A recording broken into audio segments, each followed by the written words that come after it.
আসসালামু আলাইকুম বন্ধু বান্ধবীগণ, তোমরা সবাই কেমন আছো? আমরাও আল্লাহর রহমতে ভালো আছি। তো দেখতে পাচ্ছ আলু সিদ্ধ উঠে দিয়েছি। বলো তো কী করব, বুঝতে পারছো কি? বুঝতে পারছো না তাই তো? আসলে আলু সিদ্ধ দিয়েছি, বেশ কিছুদিন হলে বড় ছেলে বলতেছে আম্মু ফুচকা খাবো। তো আসলে আমি ওইভাবে সময় করে উঠতে পারি না। অপরদিকে ওদের কোচিং প্রাইভেট, আবার বয়স্ক বাবা আছে, তাই ও অসুস্থ, তাকে নিয়ে সবসময় ডাক্তারের কাছে দৌড়াদৌড়ি করতে হয়। তো ভাবলাম আজকে কোচিং বন্ধ, তো আজকেই ওদেরকে একটু ফুচকা তৈরি করে খাওয়াই। সবসময় বাহিরেই খাই, বাহিরের খাবার তো অত স্বাস্থ্যসম্মত না। তো যাই হোক, অনেক বক বক করলাম।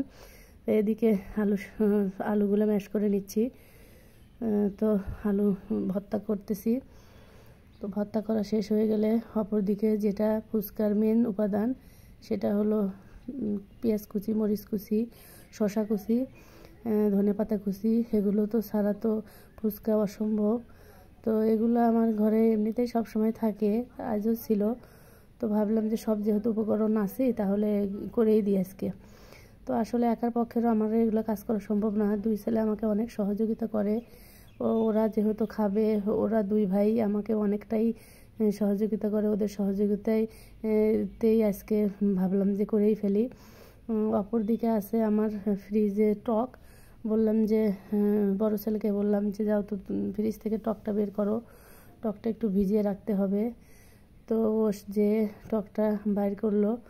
এখন এগুলো কাটা শেষ হয়ে গেলে টকটা করব।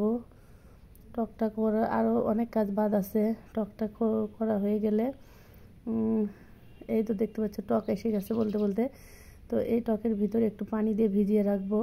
তারপরে ভিজিয়ে কিছুক্ষণ রেখেছিলাম, তারপরে এরকম হয়েছে। এর ভিতরে একটু চিনি দিব, লবণ দিব, চিলি ফ্লেক্স দেব। তারপরে এগুলো ভালো করে ম্যাশ করে নিব, নিয়ে ছাঁকনি দিয়ে ছেঁকবো। ছেঁকে এর ইয়াটা নেব, পিউরিটা নেব। একটু মশলাও দিলাম, তো ঘন হয়েছে বেশি, সে কারণে আর একটু পানি দিলাম। চিনিও একটু কম হয়েছে, দিয়ে নিলাম। তো ওটা হয়ে গেছে। অপরদিকে চুলায় ছিল ডিম, সেই ডিমটা সিদ্ধ হয়ে গেছে, তো ছিলে নিলাম। ছিলে নেওয়া শেষ। তো ডিম না হলে তো হবে না সব। এদিকে মশলাগুলো রেডি করলাম, গোলমরিচের গুঁড়া, ধনে গুঁড়া, শুকনো মরিচের গুঁড়া, তারপরে জিরের গুঁড়া, এগুলো সব টেবিলে সাজিয়ে রাখলাম যাতে কোনোটা ছাড়া না পড়ে। অপরদিকে চলে আসলাম ফুচকা ভাজতে। তো ফুচকাগুলো যেহেতু বাড়িতে বানাইনি, এগুলো কেনা ছিল, তবুও ফুচকাগুলো এত সুন্দর ফুলছে, মানে আমি তো দেখে খুবই খুশি। ছেলেরাও দুই সাইডে হাতে তালি বাজাচ্ছে, আম্মু সবগুলো কি সুন্দর ফুলছে। তো অনেক বড় বড় হয়েছে। তো যাই হোক, ছেলেদের আবদার তো মা ছাড়া আর কেউ শুনবে না। কারণ মায়ের বাচ্চারা মায়ের কাছে যেটা খেতে চায় সেটা যে পর্যন্ত না করে দিই, আসলে নিজের মনের মধ্যেও ভালো লাগে না। তো যখন যেটা বলে সাথে সাথে করে না দিতে পারলেও একদিন পরে বা দুদিন পরে হলেও আমি করে দেই। কারণ ওদেরকে নিয়েই আমি ব্যস্ত থাকি, সারাক্ষণ চুলার পাড়েই থাকা লাগে। যেহেতু পরিবারে লোক সংখ্যা বেশি, সে কারণে সবসময় চুলার পাড়েই থাকতে হয়। তো প্রায় ভাষা শেষের দিকে, এই কয়টা ভেজে নিলে শেষ। তো অনেকগুলোই হয়েছে। তো এখন এগুলো নিয়ে যেয়ে সবগুলা একসাথে এর ভিতরে একটু ভেঙে এর ভিতরে আলু ভর্তা ঢুকিয়ে দিতে হবে। তো আমি একা দিচ্ছি না, সকলের সাথে করতেছে, কারণ একা করতে গেলে অনেক সময় লাগে। আর একটা কথা, ফুচকাটা শিটে যাবে, পরে খাওয়া যাবে না, একদম নরম হয়ে যাবে। এটা তো গরম গরম মচমচা থাকতেই করতে হয়। তো আমি প্লেটগুলো গোছাচ্ছি, বলছি যে প্রতি প্লেটে 8-10টা করে দিবা, তারপরে যদি লাগে পরে আবার বেনে দিব, একসাথে তো অত সম্ভব না। তো মা ছেলে মিলেই কাজগুলো করলাম। তো আলু ভর্তা এর ভিতর ঢুকাচ্ছি। তারপরে এদিকে আছে হলো শসা কুচি, পেঁয়াজ কুচি, মরিচ কুচি, এগুলোও দিব, এগুলো উপর দিয়ে দিব। তো খেতে চাইলে তো কষ্ট করতেই হবে বন্ধুরা, কি করার। খাইতে তো 5 মিনিটও লাগে না, কিন্তু করতে দেখো 1 ঘন্টারও বেশি সময় লেগে গেছে এগুলো করতে। আর খেতে গেলে 5 থেকে 6 মিনিটও লাগে না, তার আগেই শেষ হয়ে যায়।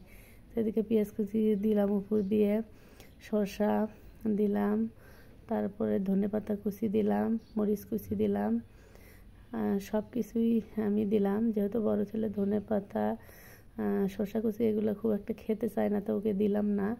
অল্প করে দিলাম। এদিকে ডিম দিলাম, ডিম না হলে তো হবেই না। এদিকে ডিম দিলাম অল্প অল্প করে। তো ডিমটা দিচ্ছি, সকলকেও একটু দিলাম, ডিম আবার ও খায়, তো ওকে ডিম দিলাম একটু, সেই জন্য বেশি করে। তো ডিম দেওয়া শেষ। তারপরে দিব একটু মশলা, গোলমরিচের গুঁড়া, জিরার গুঁড়া, এগুলো তো দিতেই হবে, এগুলো একটু দিলাম। আর এদিকে তৈরি করা টক দুজনকে 2 বাটিতে 2 চামচ করে দিলাম, যে ওরা আজকে মনের মতো করে খাক। কারণ না খেলে তো, যেহেতু ওর ইচ্ছা অনেক দিন হলেই বলতেছে, বেশ কয়েকদিন হলে, তো এই তো হয়ে গেল।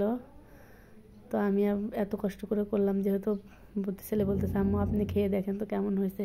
তো আমি একটা আগে টেস্ট করে দেখলাম কেমন হয়েছে। তো বন্ধুরা, খুব ভালো হয়েছে। আমার বাচ্চাদের